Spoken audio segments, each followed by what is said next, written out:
வணக்கம். நான் ஒரு ஆண்டுக்கு ஒரு 100லேருந்து 150 பொறியியல் கல்லூரிகளுக்கான கூட்டங்களுக்கு பேச போவேன். தமிழ் வாத்தியாருக்கு அங்கே என்ன வேலை அப்படின்னு நீங்கள் யோசிக்கலாம்.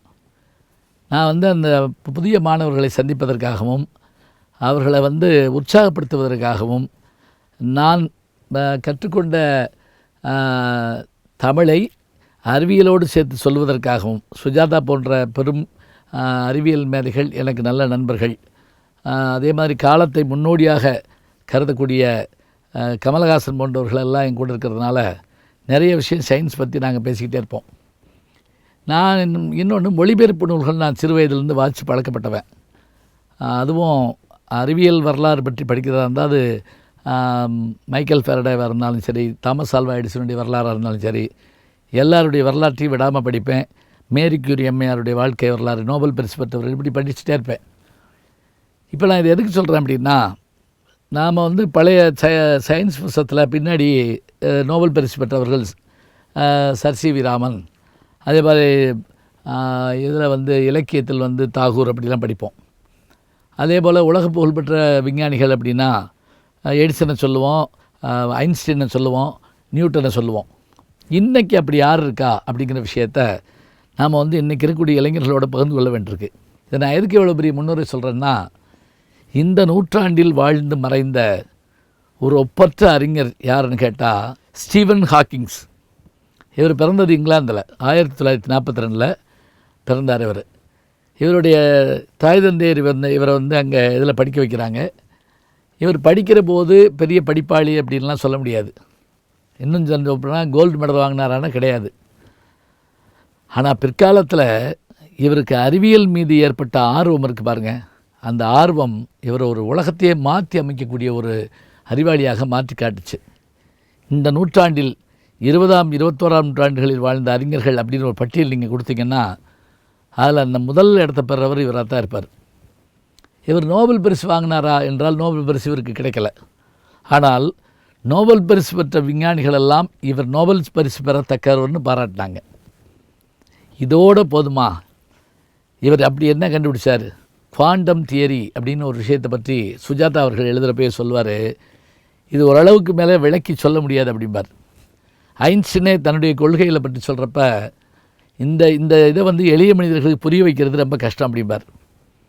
அதே போல் இவர் காலத்தின் வரலாற்று சுருக்கம் அப்படின்னு 237 வாரங்கள் சண்டே டைம்ஸ் பத்திரிகையில் எழுதி வந்தார். பின்னாடி அதை பூரா தொகுத்து போட்டாங்க. உண்மையிலேயே இந்த நூற்றாண்டில் இனி வரக்கூடிய ஒரு 300 வருஷத்துக்கான விஷயங்களை அவர் யோசிச்சு வச்சுருக்காருன்னு நம்ம பார்க்குறோம். சரி, இதெல்லாம் இவர் செஞ்சிட்டாருன்னா இவர் பெரிய ஆளா அப்படின்னு நம்ம கேட்கக்கூடாது. ஒரு விஷயம் தெரிஞ்சுக்கங்க, இவருடைய 21ஆவது வயதில் இவர் காலுக்கு இந்த ஷூ போட்டு லேஸ் மாட்டுறப்பெல்லாம் ரொம்ப சிரமப்பட்டுக்கிட்டே தள்ளாடிக்கிட்டே இருப்பாராம். அவருடைய தந்தையார் இவரை பார்த்துட்டு, ஏன் உனக்கு இந்த ஒரு சிறு மாற்றம் உடம்புல ஏற்படுது அப்படிங்கிறத கேட்டுட்டு உடனே போய் அவர் டாக்டர்கிட்ட கூப்பிட்டு போனால் அவருக்கு என்ன நோய் இருந்ததுங்கிறதே உலகமே கேட்டு பயந்து போகும். என்ன அப்படின்னா, தசை பிடிப்பு, இயக்கமில்லாத தன்மை, அந்த மாதிரியான ஒரு நோய். அதாவது ஒரு கைகாலை இம்மி கூட அசைக்க முடியாது. நல்லா சொன்னால் பேச முடியாது, நடக்க முடியாது, எந்திரிக்க முடியாது, உட்கார முடியாது. இப்போ இவர் எப்படி வாழ்ந்தார்? 21 வயது. இவர் மரணமடைந்த போது இவருக்கு வயது 76. 2018 இவர் மரணமடைகிறார்.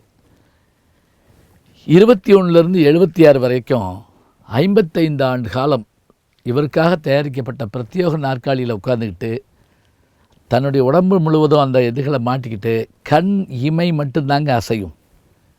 நீங்கள் வசூல்ராஜா எம்பிபிஎஸில் ஒரு கேரக்டரை காட்டுவாங்க இல்லையா, அது மாதிரி அதோடு உட்கார்ந்துக்கிட்டு தான் இவர் எல்லா வேலையும் பார்த்துருக்கார்.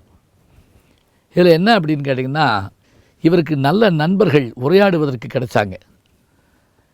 இந்த ஹிக்ஸ் போசான் அப்படின்னு சொல்லக்கூடிய கருந்துகள் பற்றிய விஷயத்தில் இவருக்கு ஒரு மாறுபட்ட கருத்து இருந்தது. அப்படி ஒன்று கிடையவே கிடையாது அப்படின்னு சொன்னார். அண்டவெளி பற்றி ஆராய்ச்சி பண்ணதோடு மட்டுமில்லாமல் மற்றைய கிரகங்கள் பற்றிய மற்றைய இதை பற்றிய விஷயங்களை இவரளவுக்கு ஆராய்ச்சி பண்ணவங்க வேறு யாரும் இல்லை. இவருக்கு வாழ்நாளில் ஒரு பெரிய ஆசை இருந்ததாங்க, விண்வெளிக்கு போயிட்டு வரணும் அப்படின்னு நினச்சாராம். ஆனால் விண்வெளிக்கு போகிறதுக்கான உடல்நிலையில் இதாக இல்லை, அதுக்கான பணமும் இல்லைன்னு சொன்னபோது அமெரிக்காவில் இருந்த ஒரு பெரிய அறிவியல் இதுவும் ஃப்ளோரிடாவில் கம்பெனியும் ஒரு பெரிய கோடீஸ்வரன் சேர்ந்து விண்வெளி மாதிரி ஓட மாதிரியே செஞ்சு அதை ஃப்ளோரிடாவுடைய பகுதிகளில் பறக்க விட்டாங்களாம். இப்போ இவர் சந்திரனில் இருந்தால் எப்படி இடையிழந்து காணப்படுவாரோ அதுபோல் இருந்ததை அவர் உணர்ந்தாராம். ஆனாலும் நான் ஒரு நாள் விண்வெளிக்கு செல்வேன் அப்படின்னாராம். இப்போ நீங்கள் இவருடைய வாழ்க்கையில் தெரிஞ்சுக்கிற வேண்டியது என்ன அப்படின்னா, இவர் சொன்ன அந்த தியரிகள், அந்த அண்டம் பற்றிய விஷயங்களை, இவர் சொன்ன செய்திகளை இவர் எப்படி யோசிச்சார்? இவரும் நம்மளை மாதிரி சிலபஸ் படித்தவர் தான்.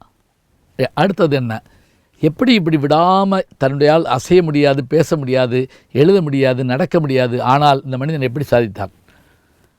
நாம் கைகால்கள் சரியாக இருக்கிறப்ப என்னால் முடியலைங்க, ஒரு மாதிரியாக இருக்குது அப்படின்னு சொல்கிறோம். இத்தனை உடம்புல வியாதிகள் சிரமங்கள் இருந்தும் கூட மரணத்தோடு போராடி கொண்ட ஒரு மனிதன் விஞ்ஞானத்தையும் உலகத்தையும் பற்றி பேச முடியும் என்று சொன்னால், திண்ணையில் இப்படி இப்படி படுத்துக்கிட்டு தலைக்கு கை வச்சுக்கிட்டு ஞான ரதம் பற்றி சிந்திப்பாராம் பாரதியார். அவர் படுத்திருந்தது அவர் வீட்டு திண்ணையில் தான். ஆனால் அவர் எங்கே ஏறி போயிருக்காரு? விண்ணையும் சாடுவோம்னார்லே ஆகாயத்தை நோக்கி போகிறார். அப்போ நம்முடைய எண்ணங்கள், நம்முடைய கல்வி என்பது அண்டங்களை இணைக்கக்கூடிய அளவுக்கு பெருசுட்டுங்க. நம்ம சாதாரணமாக சொல்லுவோம், எப்படி நம்ம பிண்டத்தில் உள்ளது அண்டத்தில் உண்டு அப்படிம்போம். நம்ம உடம்புக்குள்ளே இருக்கிறது தான் அங்கேயும் அக்னி இருக்குது, மற்றவை எல்லாம் இருக்குது எல்லாம் சொல்லுவோம். அந்த அண்டம் பற்றிய ஆராய்ச்சியில் இவர் மற்றவர்களோடு உரையாடிய அந்த உரையாடலும் இவர் சிந்தித்தவையும் இன்றைக்கு கோடிக்கணக்கான ரூபாய் செலவு பண்ணி உலக மொழிகளில் அதை மொழிபெயர்க்கிறாங்க. தமிழில் கூட 2000ஆவது ஆண்டு 1000 கோடி ரூபாய்க்கு மேலே செலவு பண்ணி அந்த தொகுப்பு முழுவதும் தமிழுக்கு கொண்டு வந்திருக்காங்க.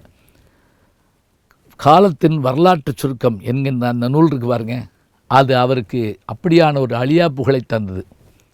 இவ்வளவு சிரமங்களுக்கு இடையில் வாழ்ந்திருந்தாலும் கூட, இத்தனை போராட்டங்களை சென்றிருந்தாலும் கூட, அடுத்த யுகத்தில் வாழ்ந்த மனிதன் என்றால் இவரை தான் நம்ம சொல்லணும். அத்தனை பெருமை கொண்டவர். பின்னாடி அந்த ஹிக்ஸ் போசான்கிற அந்த கருந்துகள் பற்றிய விஷயங்கள் கண்டுபிடிக்கப்பட்ட போது தயங்காமல் ஏற்றுக்கிட்டாருங்க. அதுதான் உண்மை. இவர் முதல்ல மறுத்தளித்தார், இல்லை நான் என் கொள்கையிலிருந்து மாற மாட்டேன்னு அவர் சொல்லலை. ஏன்னா மாற்றம் என்ற ஒரு சொல் மட்டுமே மாறாது என்பது நமக்கு தெரியும். அதை ஏற்றுக்கொண்டவர் 2018 மறைந்த போது வெறும் விழிகளில் இருக்கிற புருவம் மட்டுமே அசையக்கூடிய ஒரு உடம்பாக அவர் வாழ்ந்தாலும் கூட, அவர் மறைந்தபோது இந்த உலகம் அவர் இன்னும் இருப்பதாகவே நம்புகிறது. அவருடைய தியரிகள், அவருடைய சிந்தனைகள் உள்ளவரை நிச்சயமாக ஸ்டீவ் ஹாக்கிங்ஸ் நம்மோடு இருந்து கொண்டே இருப்பார். விஞ்ஞானத்தின் முன்னோடிகளில் இவரும் ஒருவர்.